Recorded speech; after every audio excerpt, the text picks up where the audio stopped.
Bueno, seguimos con recuerdos de infancia y recuerdos encubridores, que Freud nos presenta en Psicopatología de la Vida Cotidiana, 1901.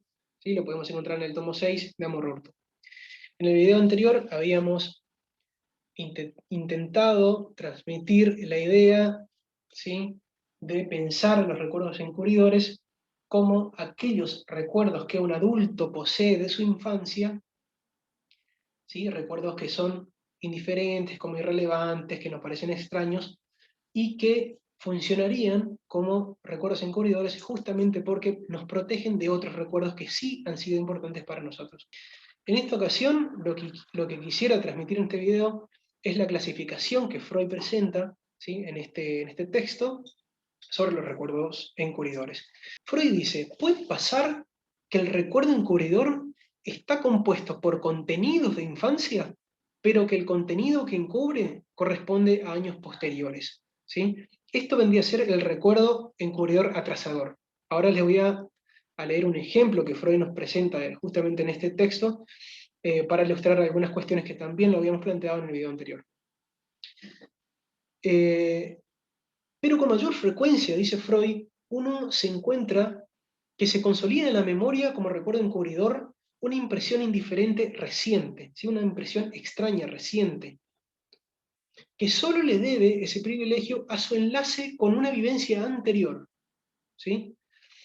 Eh, Vivencia anterior que no podemos reproducirlo de forma directa, digamos, porque obviamente cuando se le pregunta al paciente o nosotros mismos si queremos hacer como una especie de introspección de cuál sería ese recuerdo que está detrás de ese recuerdo encubridor, digamos, ese recuerdo infantil, es difícil, porque nos vamos a encontrar con una serie de resistencias, de obstáculos, ¿no?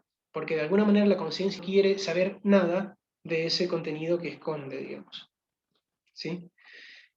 Una tercera posible, dice Freud, sería que el recuerdo encubridor no se enlaza con la impresión encubierta solo por su contenido, sino también por su continuidad en el tiempo. Esto vendría a ser un recuerdo encubridor simultáneo. Pero más allá de cuál es el tipo de recuerdo encubridor que tengamos enfrente, digamos, siempre se trata de del mismo mecanismo, digamos. Vendría a ser el sustituto de otros contenidos, ¿sí? Vendría a ser recuerdos que sustituyen a otros recuerdos. Ahora quisiera leerles un ejemplo que Freud nos presenta en este texto y que, bueno, nos va a servir para ilustrar un poquito esto de los recuerdos encubridores y cómo es que estas imágenes irrelevantes se conservan en nuestra memoria, ¿sí?, aún hoy día siendo adultos. El ejemplo que Freud nos presenta es el siguiente. Un hombre de 24 años ha conservado la siguiente imagen de su quinto año de vida. Está sentado en el jardín de una residencia veraniega sobre una sillita junto a una tía que se empeña en inculcarle el abecedario. El distingo entre M y N le trae dificultades y ruega a la tía que le diga cómo se discierne cuál es una y cuál es la otra. La tía le hace notar que la M tiene toda una pieza más que la N, su tercer trazo.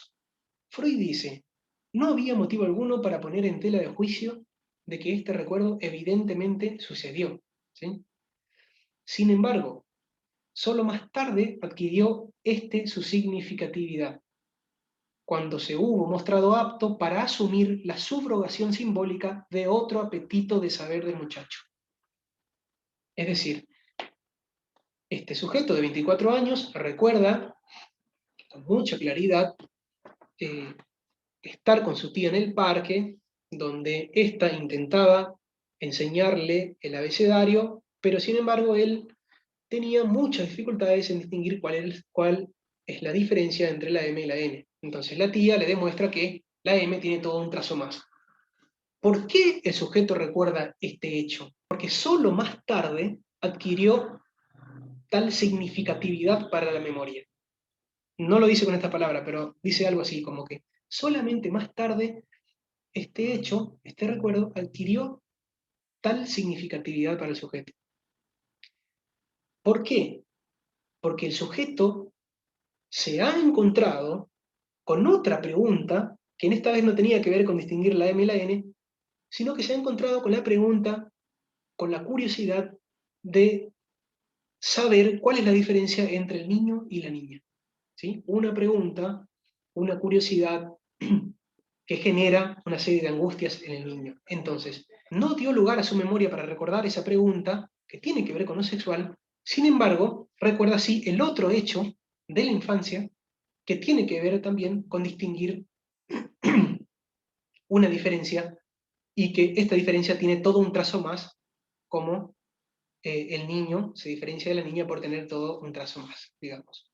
O sea, ese recuerdo infantil adquiere tal significatividad solamente porque en un futuro el niño, podríamos decirlo así para entenderlo, lo ha cargado de emoción, lo ha cargado de afecto, por supuesto de modo inconsciente, eh, lo ha investido, ¿sí?, de toda una energía psíquica, eh, alcanzando de este modo la categoría de recuerdo encubridor. Es decir, viene a encubrir otra pregunta que sí causaba angustia al niño, que tenía que ver con cuál es la diferencia entre el niño y la niña.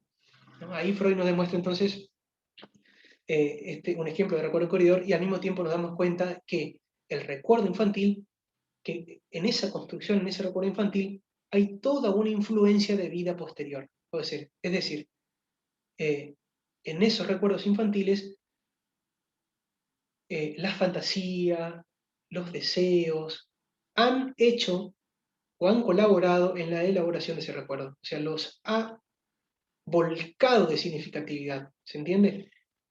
Ahí está el motivo por el cual recordamos a veces cosas que no tienen mucho sentido. No tienen mucho sentido para la conciencia, pero sí dicen mucho de otras cuestiones que no queremos recordar, ¿no? Por supuesto, saber cuáles son esas cuestiones no es tarea fácil. Como lo había dicho, requiere del análisis, y ese análisis es un proceso que seguramente nos vamos a encontrar con todas unas resistencias, ¿no? Bueno, eso es todo por ahora.